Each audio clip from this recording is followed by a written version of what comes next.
بسم اللہ الرحمن الرحیم۔ السلام علیکم ورحمۃ اللہ وبرکاتہ۔ دوستو، آج کا جو سبق ہے وہ قصص النبیین حصہ رابع سے ہے، جس کی ہیڈنگ ہے سیاحت و دعوت۔ دوستو، سبق شروع کرنے سے پہلے آپ لوگوں سے گزارش ہے کہ جو لوگ چینل کو سبسکرائب نہیں کیے ہیں چینل کو سبسکرائب کر لیں تاکہ آپ تک ویڈیوز پہنچ سکے، اور اگر ویڈیو اچھی لگے تو ایک لائک ضرور کر دیا کریں۔ چلیے سبق شروع کرتے ہیں۔ سیاحت و دعوت۔ سیاحت کے معنی ہے سیر و سیاحت، اور دعوت کے معنی دعوت۔ سیر و سیاحت اور دعوت۔ وَكَانَ سَيِّدُنَا عِيسَى يَقْضِي أَكْثَرَ أَوْقَاتِهِ فِي السِّيَاحَةِ وَالْإِنْتِقَالِ مِنْ مَكَانٍ إِلَى مَكَانٍ۔ قضا یقضی کے معنی ہے گزارنا۔ اور ہمارے سردار عیسیٰ علیہ السلام یقضی اکثر اوقات ہی اپنے اکثر اوقات کو گزارتے تھے فی السیاحتی سیر و سیاحت میں، والانتقال من مکان الی مکان اور ایک جگہ سے دوسری جگہ نقل کرنے میں، یعنی ایک جگہ سے دوسری جگہ منتقل ہونے میں۔ مراد کیا ہے؟ یعنی دعوت دینے میں۔ یدعو بنی اسرائیل الی اللہ، بنی اسرائیل کو اللہ کی طرف دعوت دیتے۔ ویہدی خرافہم الضالۃ الی ربہا وسیدہا۔ خراف، خروف جمع خراف ہے، اس کے معنی بکری کا بچہ اصل معنی ہوتا ہے، اور ضالۃ گمراہ۔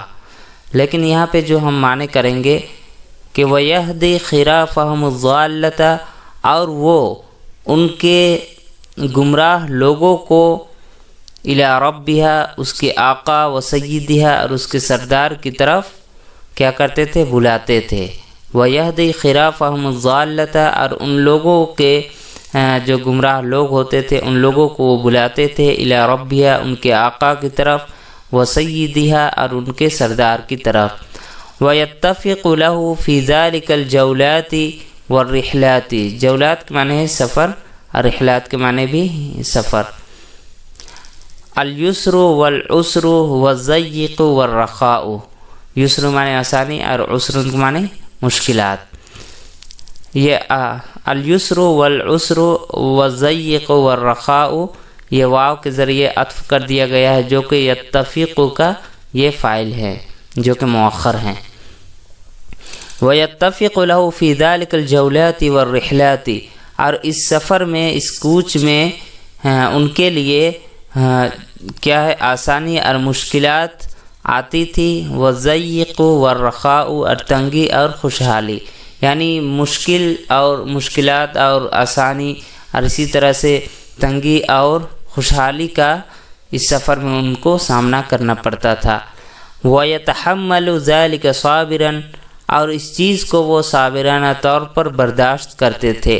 وَيَقْبَلُ هَذَا شَاكِرًا، اور اس کو وہ یعنی شکر گزاری کے ساتھ قبول کر لیتے تھے۔ وَيَصْبِرُ عَلَى الْجُوعِ، اور بھوک پر وہ صبر کرتے تھے، برداشت کرتے تھے، صبر کرتے تھے۔ وَيَجْتَزِئُ بِمَا يَسُدُّ الرَّمَقَ۔ اجتزاء یجتزئ کے معنی ہوتا ہے کافی سمجھنا، اور رمق کہتے ہیں بقیہ زندگی کو، اور وہ اپنی مابقیہ زندگی کو کافی سمجھتے تھے، یا سد رمق کر سکتے ہیں آپ ڈائریکٹ۔ سد رمق کو وہ کافی سمجھتے تھے، یعنی جو بقیہ زندگی، یعنی جو کھانے پینے کی چیزیں ہوتی تھی اس کے لیے ان چیزوں کو وہ کیا کرتے تھے؟ کافی سمجھتے تھے۔ دوستو، یہ چھوٹا سا سبق تھا جو کہ مکمل ہو چکا ہے۔ امید کرتا ہوں آپ لوگوں کو سمجھ میں آیا ہوگا۔ اگر اس کے باوجود اگر سمجھ میں نہ آئے کوئی چیز تو آپ کامنٹ باکس میں کامنٹ کر کے بتا سکتے ہیں۔ اللہ حافظ۔